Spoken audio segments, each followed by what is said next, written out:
Yeah, what to call thanks so much for being here. It's just an honor and also opportunity to talk to you and to meet various what call stakeholders within the space of peanuts production. My name, I'm Solomon Ntladi. I'm based at ARC here as Shredding Crops. I started this role since last year in August, where my appointment by Dr. Ginstin was to take care of a breeding program on peanuts.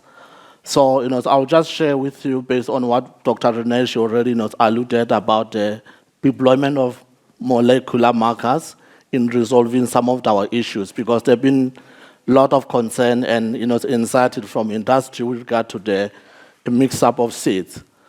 So what I'll be sharing with you just what I call a short-term and long-term health maintenance.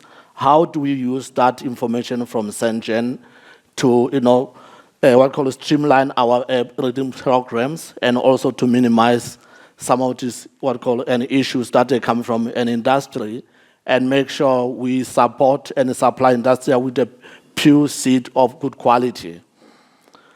So the outline of my talk, I'll talk about just take you back about the cultivars that have been registered by an ARC and the different classes, because with the peanuts we have a different generation of the peanuts and cultivar maintenance, based on the information that Dr. René Prince already shared, the quality control measures to ensure that we have a pure seed, and how we're going to do that, what we call strategies moving from the glass house, multiplication of the seed, particularly the germplasm that has been fingerprinted, and also we move into the field. How do we multiply them also in the field?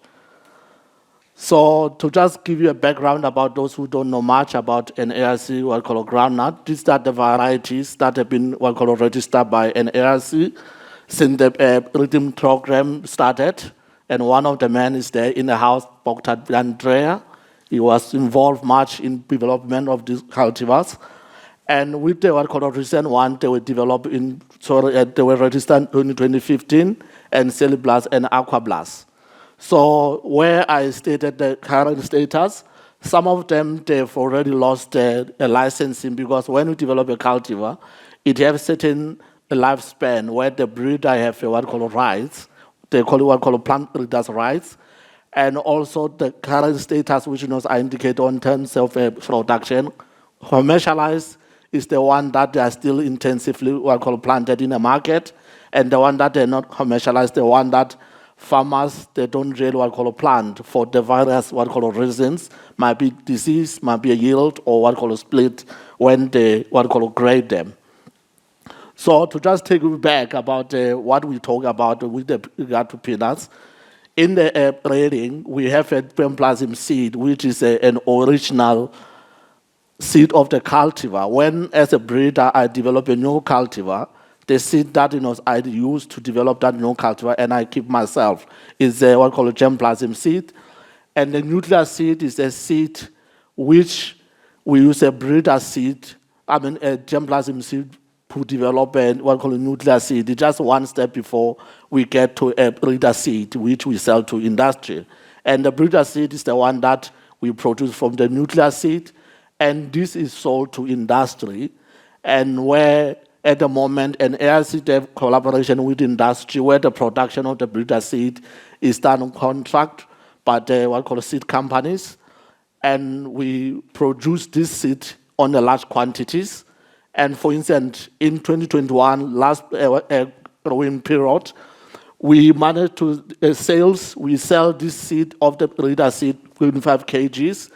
We sold, for instance, an aqua and 88 bags of 5 kgs, and Celiblas 118, and also Anel 96. So from there, we as an ARC, as a breeder, we're no longer more involved, because now we hand the seed over to seed companies.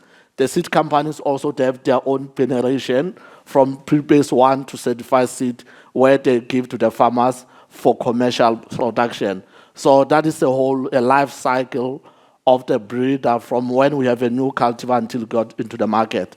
So it takes some time. That's why we need to make sure we maintain and improve a purity of the seed quality, that because it will eventually impact the yield. So as Dr. Renee Prince, she make a point, so an ARC, what we have been doing, quality control and quality assurance to make sure the seed that we send out to the industry is pure and of good quality. There's issues that actually they arise in the process, in terms of the impurities. It's not like it's an intentional or deliberate action of a reader to introduce this, what we call a mix-up that the people have been talking about. There's a various sources. One is a mutation, because we have a multiple seed in the field of the same cultivar. Somehow the mutation could happen where the genetic code is changing, and automatically it affects the phenotype, what you see, and eventually it compromises other things down the stream. And also the residual heterozygosity. Dr. Renee Prince, you make point that before, because sometimes we release a cultivar while it's not yet fixed, while it's not yet purely homozygous. So it's one of the things that actually they cause these issues of impurities. And sometimes also we don't deny the fact that there's a physical mixing where someone is planting, or maybe you send a labor in the field to do what we call a harvesting, and ultimately maybe you forgot to put a label and you put a label in the wrong bag. So what ARC have been doing to mitigate before intervention of industry, we were going to the field, doing our own inspection and what we call rocking. Rocking meaning we take all the plants that they look different from our normal cultivars. And with the intervention of what we call Groundnut Forum and Sengen, we are so many thankful for Dr. Vikas Sneeman to reach out to you that we have a problem, so we want to solve it.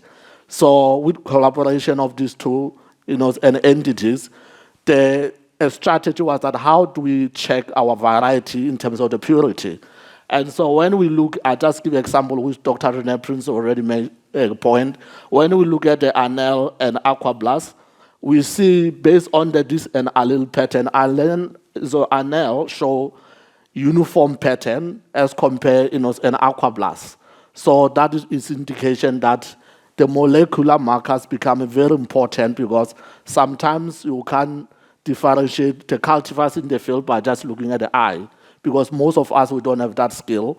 It takes some time to be at that level where you can just physically identify cultivars. So how do we move forward as ARC to make sure that we maintain the germplasm seed of the registered cultivars, to make sure that they are pure? We develop a short-term strategy for now. We want to solve this issue now. And one of the things that we're going to be doing, some of the plants that the Dr. Renee Prince already what I call fingerprinted, and they show consistent pattern, that indication of the profile, a true profile of each cultivar. We're going to plant them in the glass house. And I want to make a point that on top here, this is our gene bank, which we got a funding from industry to revive and what we call renovate. So now we have our own gene bank where we keep the seed in the freezer and everything is working well. So where we keep germplasms, the germplasm is all the variety that we have. So the strategy, as a short-term strategy, as I said, we're going to plant all the seed that we derive from the fingerprinted plant. For an aqua, an anel, and quartz and cellublast, which shows a uniform, what we call a pattern. We're gonna, we're gonna plant all the seed and we're gonna harvest them in bulk, but for each unique, what we call an individual plants.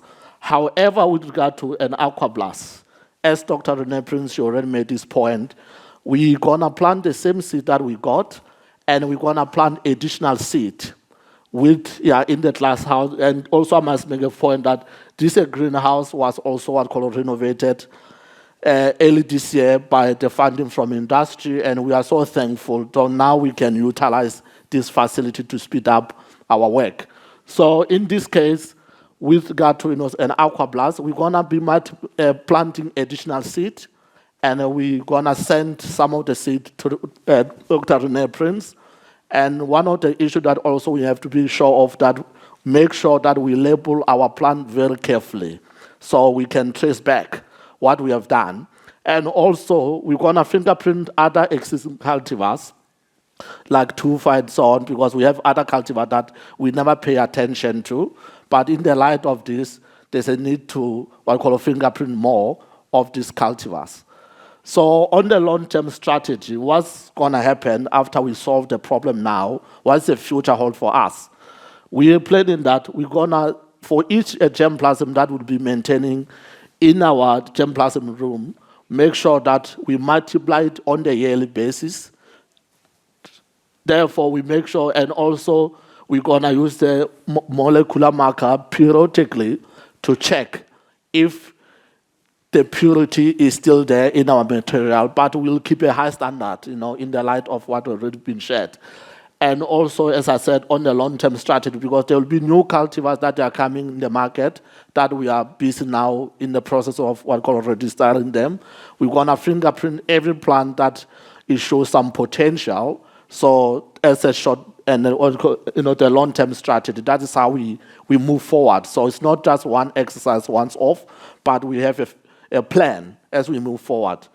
So just give you an idea of what we'll be doing in the greenhouse to produce a purer nucleus and a breeder seed from this what we call a fingerprinted plant.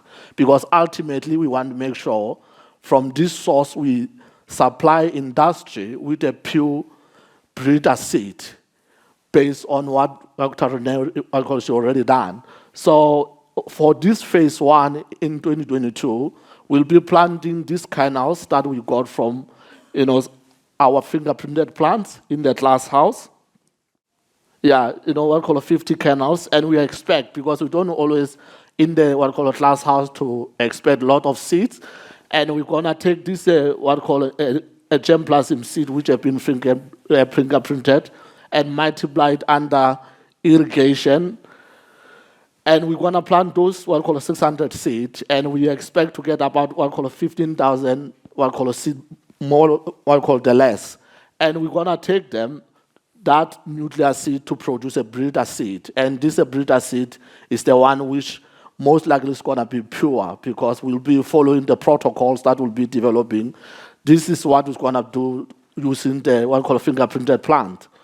And for the nuclear seed production, because as I said that you have an original seed, for you to get a breeder seed, you can't jump the step.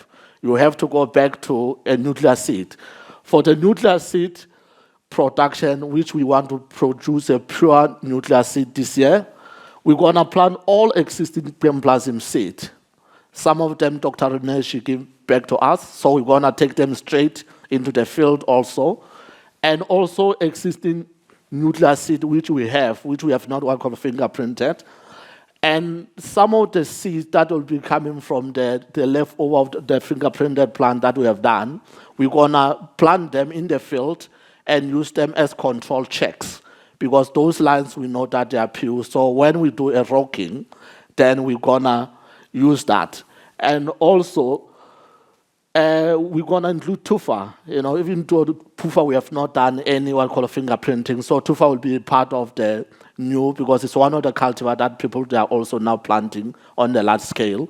So tufa also, so will be involved with what we call Sanso, because Sanso, their main objective is to inspect the fields. So we'll be doing our own what we call rocking, and Sanso also will come and chip in to double check that we maintain and produce a new pure nuclear seed. And the long-term strategy will be to multiply seed in the field and nuclear seed in the field according to the protocol that we are busy now developing. And this will happen on the yearly basis. And also we're going to involve what we call Sanso, because Sanso is where they inspect our nuclear seed before we sell to the industry. So this is the plan for the what we call a nuclear seed, what we have at the moment. So far we have a nuclear seed that will be planting in the field. And also we have a production of the breeder seed. Last year we have a nuclear seed that we multiply. This nuclear seed for 2023 will be using this to produce a breeder seed that will go in the market in 2023 and 2024 planting season. So there will be seed in those years.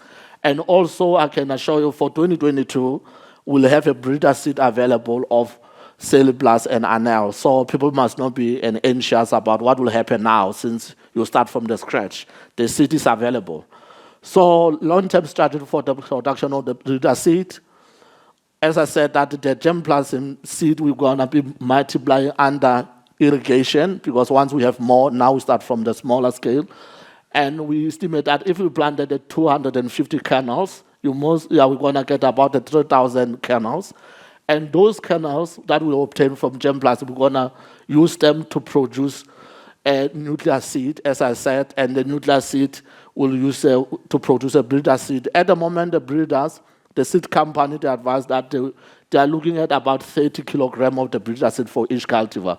So this is the way we're going to make sure that we are consistent, and because we can maybe not account to industry when there's a need for the new seed.